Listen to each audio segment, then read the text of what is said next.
یہ جنگ کبھی شروع ہی نہیں ہونی چاہیے تھی۔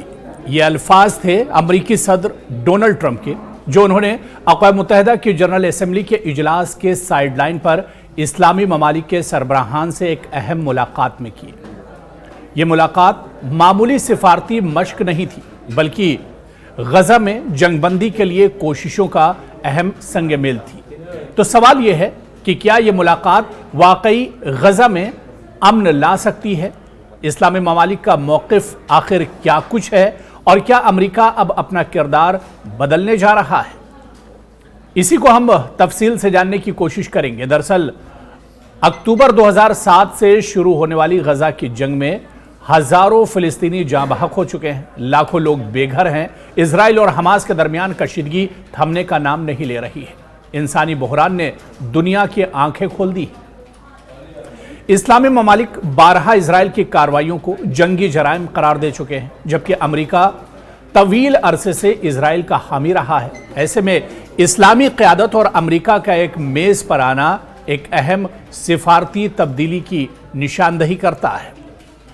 یہ اہم ملاقات نیو یارک میں اقوام متحدہ کی جنرل اسمبلی کے اجلاس کے دوران قطر اور امریکہ کی مشترکہ میزبانی میں ہوئی، اور اس میں جو ممالک شامل تھے ان میں خاص طور سے سعودی عرب، متحدہ عرب امارات، قطر، ترکی، اردن، مصر، انڈونیشیا اور پاکستان۔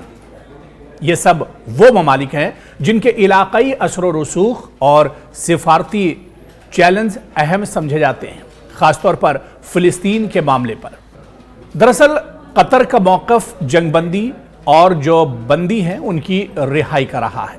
قطر کے امیر نے اجلاس کے آغاز میں واضح کیا کہ اس ملاقات کا مقصد دو اہم نکات پر کام کرنا ہے۔ غزہ میں فوری جنگ روکی جائے، یعنی جنگ بندی کی جائے، اور اس کے علاوہ جو اسرائیلی اغوا ہے، جو بندھک ہیں اسرائیلی حماس کے پاس، ان کی رہائی ہونی چاہیے۔ قطر جو حماس اور مغربی ممالک کے درمیان رابطے کا ذریعہ بنا ہوا ہے، اس عمل میں مصالحت کار کا کردار ادا کر رہا ہے۔ اور اس میٹنگ کے بعد ٹرمپ کا رد عمل سب سے اہم رہا، کیونکہ یہ سب سے اہم ملاقات مانی جا رہی ہے جس میں کئی اسلامی ممالک اور جو بڑے اسلامی ممالک ہیں ان کے سربراہان اور لیڈران شامل تھے۔ امریکی صدر ڈونلڈ ٹرمپ نے اس ملاقات کو اپنی جنرل اسمبلی کے دوران ہونے والی سب سے اہم میٹنگ قرار دیا۔ ڈونلڈ ٹرمپ کے الفاظ تھے کہ دنیا میں کوئی اور گروپ ایسا نہیں جو اس مسئلے کو حل کر سکے سوائے آپ کے، یعنی اسلامی ممالک کے۔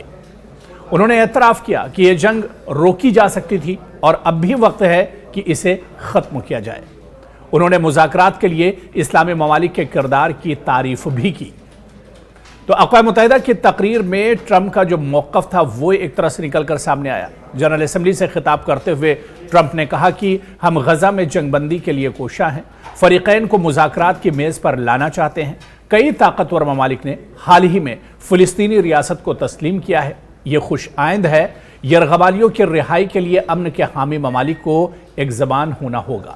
انہوں نے حماس کی پالیسیوں پر تنقید کی، لیکن فلسطینی عوام کو الگ رکھا، جو سفارتی توازن کا ایک طرح سے اشارہ بھی ہے۔